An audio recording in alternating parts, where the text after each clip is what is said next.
Our youth group had an incredible summer. We went through all sorts of missions, and we actually told you a lot about it.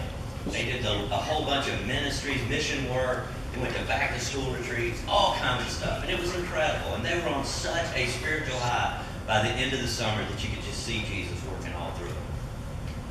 And then school started back. And they entered into the world facing all the challenges that they get at school, all the different ideals and philosophies and everything else that begin to attack them immediately. And Miss Pam, through the work of the Holy Spirit, was told by God, we need to put on a D now. So she begins to work on this D now. This is not an associational D now that we're in. This is a Hickory Hammock D now. She begins to work on it, and she talks to Brandon, her son, and Hannah, and they live up in North Alabama, and was telling them about it. And they said, well, maybe we can get some of our kids from Smoke Rise to come. She said, well, okay. And then she says, well, you know what? I'm going to call the church over at Wasissa and see if some of those kids want to come. Well, the next thing you know, Friday night, a busload of kids pull up to Hickory Hammock, and we begin discipleship training here at Hickory Hammock. Now, our theme, if you can see it on our shirts, it says imitate. And our theme comes from Ephesians chapter 5, verse 1, where Paul is speaking to the church at Ephesus. And he says, be imitators of God, therefore, as dearly loved children. And so when they got off that bus, they hit the ground running. We began to study the scriptures, and we found out that there's a pattern in the New Testament about imitating God. Everywhere you look, everywhere you look, you see scripture saying, love just as Jesus loved. Wow. You see, he says, show mercy just as Jesus showed mercy.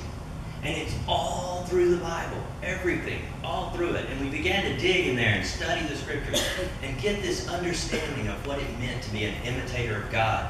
Not just an imitator of a ritual or something like that, but because we are his children, because he's our daddy, and we will be like him. That's why we did it. Just like Paul said, as dearly loved children. And so we began studying that Friday night, and also learning all the dramas and the singing and everything that everybody was being incorporated in. We began working on all that Friday night. And so it was a late night. It was a real late night. We went to bed at about 5 o'clock in the morning. But that's okay. That's okay. We got to sleep in. At 8:30, we got up and we had breakfast, and we started imitating God in the community. We went out and we found people that were in need of something. Yard work or moving something or whatever it needed to be. And with smiles on our faces and the love of Christ in our heart, these guys got up and did all the work. Just were filthy by the time 1 o'clock, 2 o'clock got here. So then they're cleaned, they get cleaned up, they come home, they get cleaned up, and we start studying the scriptures again, gaining some more knowledge about God and how he wants us to imitate, and we go on into the night, Saturday night. And wow, it was exciting, and there was so much going on, and it was just amazing. And we knew that, Saturday night we were going to have to go to bed early because we knew that we were going to have to get up at about 7 to clean up the church where we had been sleeping all, the past couple of nights, and get ready for church. And so we made sure that we were in bed by 2 o'clock so that we could be up at 6:30 to start getting ready to get the church going and everything. But I told you that there were 3 churches here represented. Well, that's not true. There's one church. Amen. God put us together 2,000 years ago, and we built this church. And he says, I want you to go forth, and I want you to share the gospel of Jesus Christ. And I want you to know that these kids assimilated together as one unit, serving Jesus Christ with one head. And they became imitators of God, doing exactly what God wanted them to do. And it was incredible. I just want you to know you will be proud. Thank you. When my mom asked Scott and I to say a little something about what happened this weekend, she told us 2 or 3 minutes. And I got to think about something. This is the second service, right? So it's your time. Yeah. You're talking with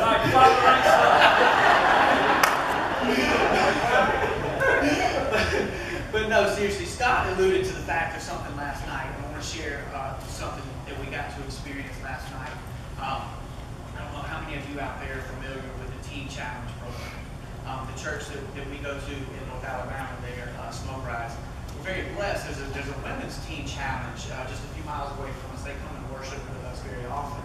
And it's amazing when particularly those young ladies come and worship with us, the element of worship and freedom that they bring. Because you see, they get it because they've been through so many things in their lives that most of us never have experienced. Who will. But so last night we go to the Teen Challenge in Pensacola. There's a men's and women's center. And there was about 120 people there total, about 90 men and about 30 ladies. And it was amazing to watch grown men dancing, literally celebrating as these kids were leading them in worship. Hands raised all across the place. I mean, just shouting out in joy. It was unbelievable. And you see, not only is it because those people that are involved in the Teen Challenge, they get it, because the element of worship that our students brought into that place last night. And myself and Michael McConnell over here were able to stay behind after the kids had left last night to come back and spend some one-on-one time with about 8 or 10 of the guys there from Teen Challenge. And just talking to them, trying to encourage them. They encouraged us and some stuff. But it was an amazing time. And one thing that every single one of those guys said separately was, what happened here tonight, what those students had is real.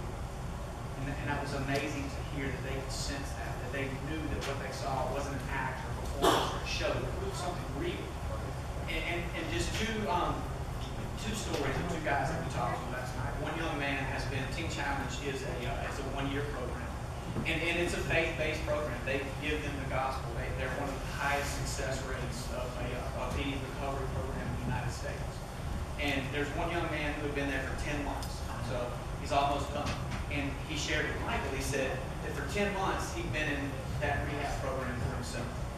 And that he hadn't really figured it out. He said in just a couple of days ago, he said something had started tugging when he started working with me. He said, I don't know what it was. He said, but tonight I figured out what it was.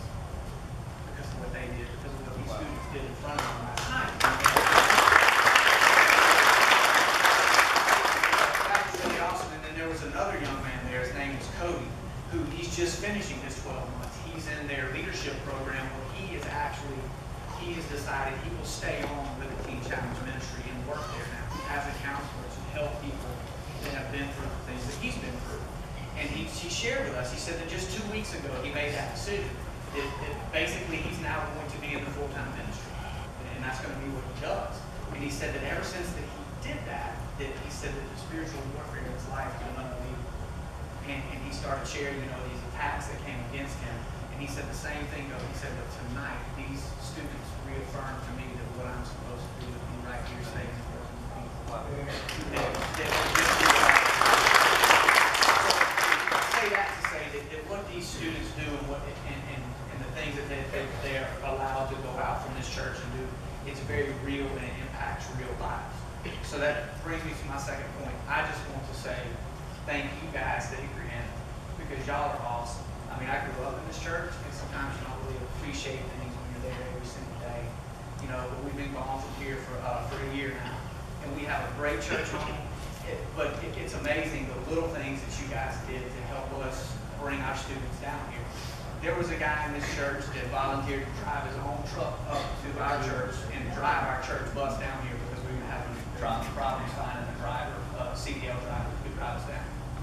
There's another guy in this church that as soon as he found out we were coming, he texted me and he said, I want to do something for y'all while y'all are here. So he fed the entire group out here on Saturday. When we pulled up here Friday night, there's a sign out here that says, welcome Smoke Rise Church, welcome all system. It's little things that y'all do, for these students that you're making a difference. So I just want to say thank y'all very much, because everything y'all do is so excellent. And y'all support these kids, not only financially, but y'all pray for them